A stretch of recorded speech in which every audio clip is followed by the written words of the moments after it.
Yo, what's up mga cottage, no? Magandang hapon po sa ating lahat. Yan, so andito na pala tayo sa ginagawang Rojas Rotonda. Yan. So yung pagpader nila mga cottage tapos na pala. Yan, no? Diyan lang po yung kanilang boundaryhan kasi mga cottage eh. So dito sa unahan na isa high view. So diyan banda ay sa Relay Company. At dito ay kinukuha pala nila yung mga, so wala na pala yung mga box culvert dyan banda. At talagang tapos na. So isang box culvert na lang yan mga cottage, no? Yun, no? Yung kinarga po ng isang truck na yun. Yun. So, ay si Sir. Sir, shoutout. Shoutout tayo kay Sir Jimmy Sir Tordillo mga cottage, no? Yan. So, kamusta Sir? Yan, oh. So mga cottage, no, pakisuporta po Jimmy Sher Tordillo, nagba-vlog din to at isa din the same time isang foreman sir, no, foreman engineer diri sa Highview Company. So sir, unsa may mga maingon nato diri sa imong mga concern sa imong mga area nga gitrabahoan? Okay lang. Yan, okay lang na. Silang kanit road right to boy concern mo ray dugay. Napagigyapon sir, no, binakog tanan na nakuan na nasitel.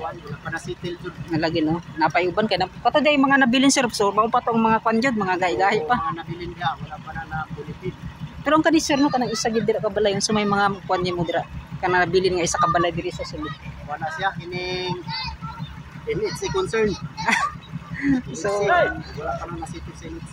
pero dili na mo kamong magpanana. Sila na gid ang Pila na NHC sila. So sir, unsa may mga kwan nimo mga project pa sa mga project nimo karon sir? Sa mga saraw ka project pulas bansalan. Sa Alta Vista.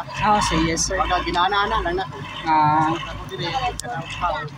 So dili gid day basta-basta mo mga proyekto nga giadtoan sir, no, kay lay gid day. So dili ba na nimo kailangan makwan sir, mabilin dito or kailangan ibalik-balikon jud? Balikon na ako kay para maplastar na to dito, pwede ko biyahan, dili na nagtao. So ingana na lang sir, no. Walang pag-layout lang sa kalsada. Para na lang elevation. Yes sir. Dire pwede na ko mabiyahan, alam mo ko sinaligan dito. So ang kani sir, ang box culvert nga dira sir, kato nakatambay dira, nakatambak. Unsa may kanin mo? Mao na gyud, nagamit na gyud. To na dito mo tungdi. Dito. Kulang to, murag kulang sir or Kulang pa to. so unsay na ibuhaton ninyo sir pagkahuman, murag katong buhos na lang gid ninyo. Pero simplest na lang dito na sa actual. Katong sakto na. Simbolo precast. Kato, no. Dito na gid siya sa Diretso katong sa taas, katong buhusan na lang gid siya. dire nagbuo na gid siya busa actual. So kan lang siya, murag gihurot lang ito ninyo nga giplastar dira sir. So kato, no. Kapay baligulong ka buo. Nasa bago mo nang So kana, no. So katong dito sir, urang-urot na ba tong dito ninyo sa Tumoy? Katong piloto ninyo? dito. Nahurot na ba to? Wala pa. Ana pa ba dito? Mo putoy pang bagdak dito sa Ah, ka ng mga bakante dire kanang mga balay nga wala ka na bayaran. So, Nagay sila. mao na ibutang ninyo dito Lagi sir, no. Sir, salamat kayo Sir Jimmy Sher Tordillo. Salamat. So na sa YouTube channel mga cottage, butang lang na ako dire Jimmy Sir. Sir, basi masuportahan ka dire sa akong YouTube channel sir. Paki-support dai sa akong YouTube channel Jimmy Sher Tordillo. Yan, no. Paki-share lang pod. Salamat sa tanan mga ka-YouTuber. Yan, salamat. So, suporta po mga ka-YouTuber natin. Salamat kayo sir. Yan. Yun mga cottage, no, Jimmy Sher Tordillo. So sana po. Shoutout sa mga boss. So yun to mga cottage, no, yung kanilang na iwan pala na mga box culvert dito na para maubos na ay 6 po. Yan, no. So okay sir. So hindi po yan basta-basta yung bigat niya at dito nakalatag po lahat. Napakaraming box culvert na nakalagay. Yan, no. Yan, no, mga cottage, at yan pagpader po nila. Ay. Yo, what's up mga cottage, no? Yan, pagpasensya nyo na, medyo yan, no, hindi ako makapag-focus kasi sa pating pagbablog. Yun nga po, may mga bata kasi mga cottage na laging tinatawag tayo, laging lumalapit. Yan. So dito pala tayo sa may ginagawang Rojas extension. Ito nga, Rojas Rotonda. Sorry. Ayan, no. Medyo patag na talaga dito sa kanilang paggawa po dito sa gitna. Itong mga lupa para taniman po ng Carabao grass ba yun. So dito ay naghuhukay po si sir. Yan no, para po ay lagyan po yan ng pedestal, tapos para po may poste para po sa paglagay po ng ilaw dito. Yan, so 8 poste po yung ginawa nila dito. So isa, so 2 dyan sa unahan, so 2 din doon, 2 din doon, tapos 2 doon. So 8 poste po yan. So yung mga ka-cottage, confirm po lang po natin. Dito banda ay meron pong ilalagay, gagawin po ng durian sa gitna. So lagi po yan natin kino-confirm, tinatanong sa kanila. So yun po ay may durian talaga na makikita natin dito sa ginagawang Ruas Rotonda. Yun no. Dito naman ay tawag daw po diyan ay watering. So yung sa mga alikabok niya, yung mga abog niya mga cottage no.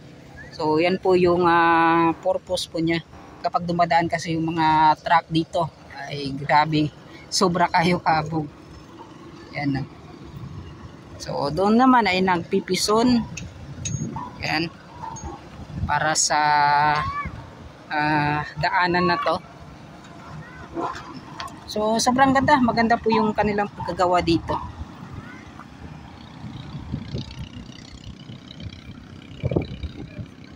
So yung kanilang estilo po mga cottage no, inaluan po nila ng itong mga graba.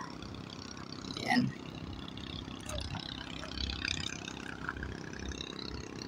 So maganda rin yung ganito kasi nga po ay matibay, hindi po basta na lang po na babaon po yung kapag mailagay na po yung asfalto dito. Yan. So ito na po yung itsura ng Ruas Rotonda. So dyan sa unahan tapos na po yan mga cottage no, hanggang doon sa kabilang package at hanggang doon sa kabilang doon po sa unahan po, malapit doon sa dulo na yon. Yan, so ikuha na po natin. So yung doon sa unahan package 21, 22 ay from ang tawag niyan Weighing Company. So yung Weighing Company dito mga cottage no, wala na tayong mga nakikita, wala na silang package na ginagawa dito. Yung bagong nakita natin yung doon sa dulo, yung kumpanya po ng Vicente Lau. So yun, so doon banda from UBI naman pagkatapos.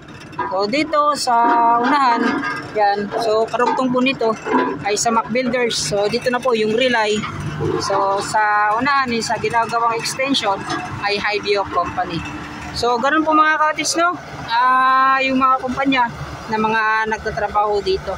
So iba-iba po. May mga nagsa Subcon, yan mga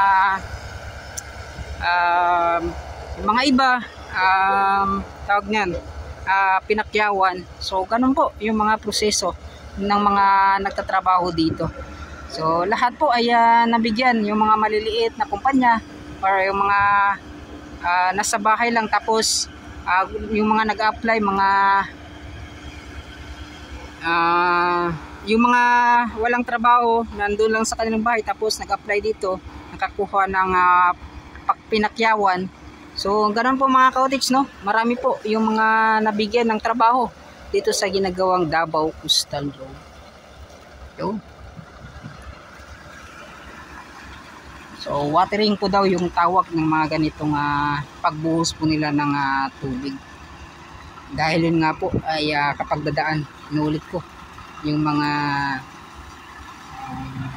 malalaking sasakyan ay yung abog, yung mga alikabok sa lupa ay nag-angat po yan, lumalabas. Yan no.